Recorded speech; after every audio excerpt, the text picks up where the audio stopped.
I told you not to run them sheep on my land. My land, Garrett. It became mine when we signed that lease. Right.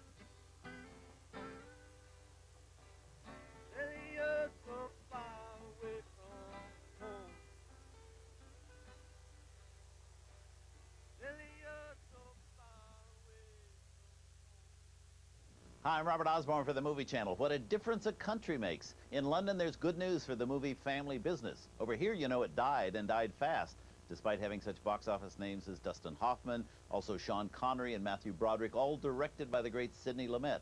But it's no dud in England. The film is just opened in London and is a blockbuster there. But you go figure. Steel Magnolias, a hit over here, has also opened in London. Business, not so good. I'm Robert Osborne for the Movie Channel.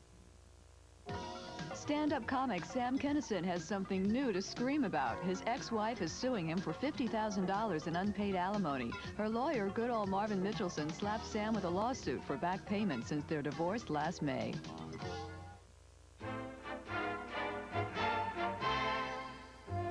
Sonny Bono. He's been called an enigmatic self-styled genius with little patience for the shortcomings of others. Hi, I'm Harvey Schein. You know, once in a lifetime, an artist surfaces that captures the hearts and imaginations of the American people. Loved by women, envied by men, Sonny reflects the rebellious nature of a generation restless for change. Now the mayor here in Palm Springs, California, Sonny continues his agenda of change by hosting the first annual Palm Springs International Film Festival. Now, let me ask you a question. What's your favorite Sonny Bono television appearance or film? I can't remember seeing Sonny on television, to tell you the truth. You know, what you mean, I think, is that there's so many roles to choose from, it's hard for you to think of a favorite. There's so many roles to choose from, it's hard for me to think of a favorite. Yeah, it's hard for me, too. It's hard for everybody, though. I would imagine. Now, let me ask you about this thing you're wearing. Now, isn't that the neck piece that Charlton Heston wore in Ben-Hur? I don't think so.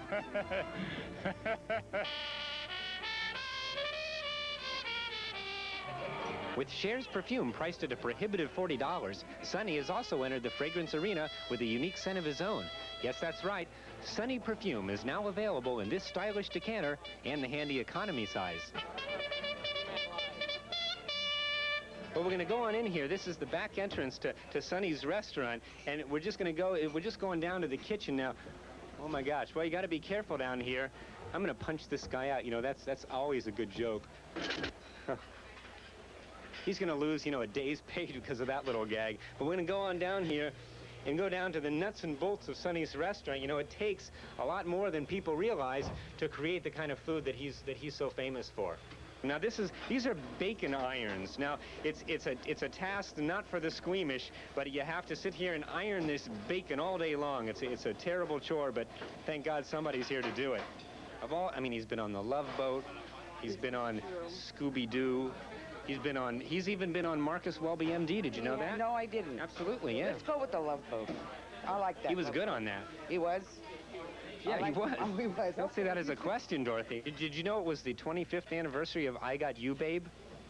No, I didn't know that. You didn't know that, but you know the song, right? I know the song, sure. Can you sing Can you sing just a little bit of it? I got you, babe. That's pretty good. You know, you sound like Tony Bennett when you do that. Did you know that this was the 25th anniversary of I Got You, Babe? Yes, I did. You did know that? Yes. Well, see, you must be some sort of a music buff. No, I heard you say it at the last table you were at. Can you sing one line of it for us, please? I got you, babe. Inside here is the film festival itself. So this is the theater, sort of the proscenium down there, so you can see and sort of feel the excitement happening inside there. But we're not going in there because it's a bunch of boring speeches, pretty much. This is a proclamation that I'd like to read to you. Well, it's been an exciting evening here in Palm Springs. You know, I don't mean to sound like sour grapes, but I can't help but envy Sonny and the life he's led. You know, I wonder what it would be like had things been just a little bit different.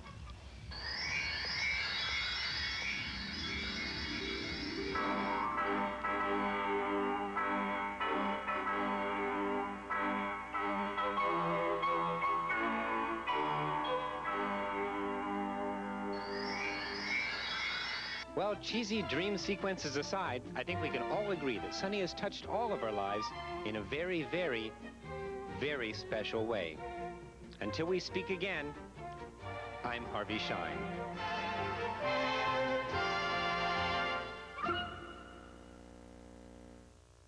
By the way, while you're in Palm Springs, be sure and pick up my new perfume. The fragrance is so distinctive, it could only be called Sonny. Hello, I'm Denzel Washington. Here on the Movie Channel, we're celebrating Black History Month by saluting African-American entertainers and their achievements in the motion picture industry. I'm very proud to be a part of this legacy. Please join me in this salute. America's first bona fide black movie star was Dorothy Dandridge. She began her career as a dancer and a singer in the 1940s, performing in musical shorts called soundies. Singing his cow-cow, boogie in the strangest way. Unhappy with Hollywood's stereotype roles for black women, she was determined to become a dramatic film actress. In 1953, she landed a role in MGM's Bright Road, opposite newcomer Harry Belafonte.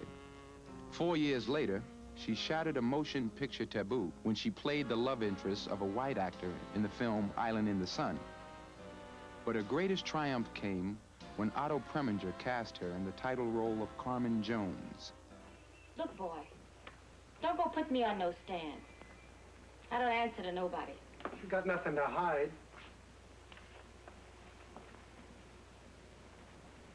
Do you think I do? What do you expect me to think? Why don't you tell me? With that performance, Dorothy Dandridge became the first African-American woman to win an Academy Award nomination for Best Actress. Dorothy Dandridge. It's a jungle out there, and the deadliest animal is man. A secret brotherhood of killers. They have a hunting club. A what? A hunting club. Except they don't hunt animals. They hunt men. If we could only put an agent in there who could beat them at their own game. The ultimate showdown. Michael Dudikoff, the Avenging Force. Playing Tuesday on the Movie Channel. Should any man be guilty until proven innocent?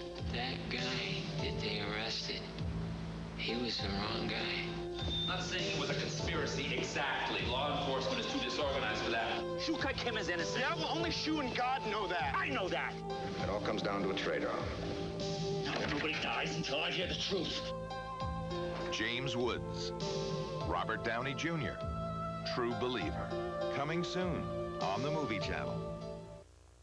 Yesterday, Mr. Stewart went to New Jersey. Legendary actor Jimmy Stewart was awarded the Woodrow Wilson Award from his alma mater, Princeton University. Stewart, who graduated from the school in 1932, was honored for service to the U.S. and to Princeton. I so much want to share my life story, my hopefulness about this country, and my faith that we can have an even better America than we have today. That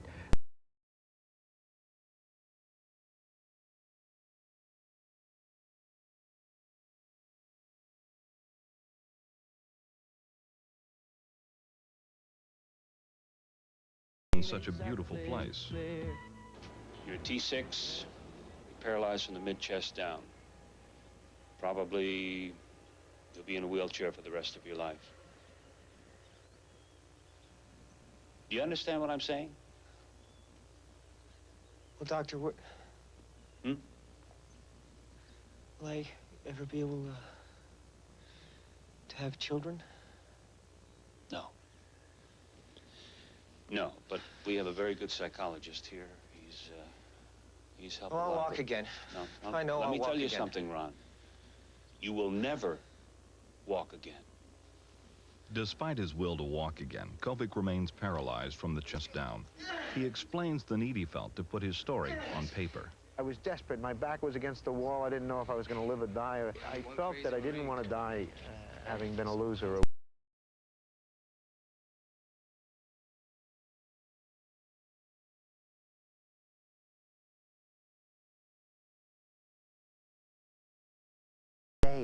of filming, 4 days of filming in 1978, and the film was canceled.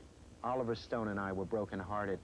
But I'll tell you something, he came up to me a few days after that, and he said, Ronnie, if I ever get the chance to direct, if I ever break through, I'll come back for you. And not long after Platoon came out, I received a phone call at my house in Redondo Beach, and it was Oliver Stone on the phone, and he said just 3 words, and those 3 words changed my life. He said, Ronnie, I'm ready. The two knew their movie would find financing when one of the top box office attractions in the world agreed to join the team. I remember the first time I saw Tom Cruise as me, looking exactly like me, during one of the most difficult times in my homecoming from the war. It's really great to be back in my room. He kept staring at me, looking just like me. I'm telling you, it was an incredible experience. It was like looking at a living photograph of yourself. It's good to have you. It's good to have you, Ronnie. We went out together in our wheelchairs many times so that Tom would become accustomed to what it was like being a chair. And on one particular trip, we went to Westwood into a high-tech store. And there was a rubber matting inside the store. And Tom apparently was making marks as we went through the store with the wheels of his chair. And a woman came up to him and said, excuse me, sir, you're going to have to leave this store because you're making marks with your wheelchair on our matting. And Tom couldn't believe it. He started to shout, I have just as much right to be in this store as anyone else. And then he went out, and Tom was furious, and I was very calm because I've been in the wheelchair for 21 years. I've become a diplomat. I went up to Tom and I calmly said, Tom, you see, this is what it's like. This is what I go through every day. The 43-year-old Kovic is quick to point out that his story mirrors that of a nation and of countless families wounded by the Vietnam War. He hopes the movie will serve as a healing force for those who still suffer. Ronnie! Mom! My mom and dad came for the opening night of the film several weeks ago, and it was a deeply moving experience for the 3 of us to be there. And my father turned to me and he said, you know, he said, you've come a long way from that day when the Marine recruiters came to our house and told us that you had been wounded. My father said, you have the ball now. And he said, I want you to run with it.